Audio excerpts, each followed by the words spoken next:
Ny tanora eo anelalelan'ny 20 ka hatramin'ny 5 taona no betsaka mitondra ny tsimikaretina VIH sida amizao avy zao tokoa dia isan'ny famelabelaran-kevitra goavana ho karakarainy ny sampandrara mitsabo ny olona mitondra an'izay tsimikaretina izay eny amin'ny anjery manontolo eny.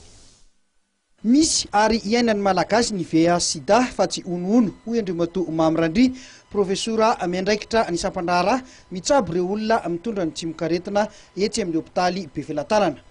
Ireo tanora eo amin'ny 20 ka hatramin'ny 13 taona no betsaka mitondra ny tsimikaretina. Araka ny antontanisy eo ampelantanan'izy ireo dia niantombo be ny isan'ireo tanora mitondra ny tsimikaretina VIH sida tamin'ity taona ity. Amin'izao fotoana izao dia mitombo tsy mitsaha mitombo ny olona fantatra mitondra ny tsimikaretina VIH sida tsabo teto aminay eto. Ary raha oharina tamin'ny herintaona zao dia ohatran'ny ataontsika hoe niakatra be ihany izay zavatra izay. Tena hotsindrina hoe tena misy tokoa ny VIH sida fa tsy hoe kory hoe lengalenga foronina ary retina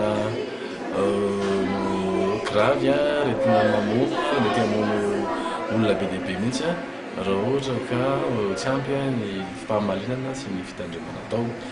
Ny olona anankiray dia efa taraiky be foana koa ireo olona tratra hoe fantatra hoe mitondra ny tsimikaretina VIH sida. Midika an'izay fa nanam-potoana izy amin-dranamon'olon-kafa fa ankoatr'izay koa lasa manam-potoana izy ahafatesana izany hoe lasa mety ho faty izy na dia efa manao zezika rehetra raha ny tsabo. Ho fanampiana ireo olona mitondra ny tsimikaretina ary dia nitondra fanampiana ara-tsakafo toy ny vary, menaka, ronono sy maro hafa ny Airtel.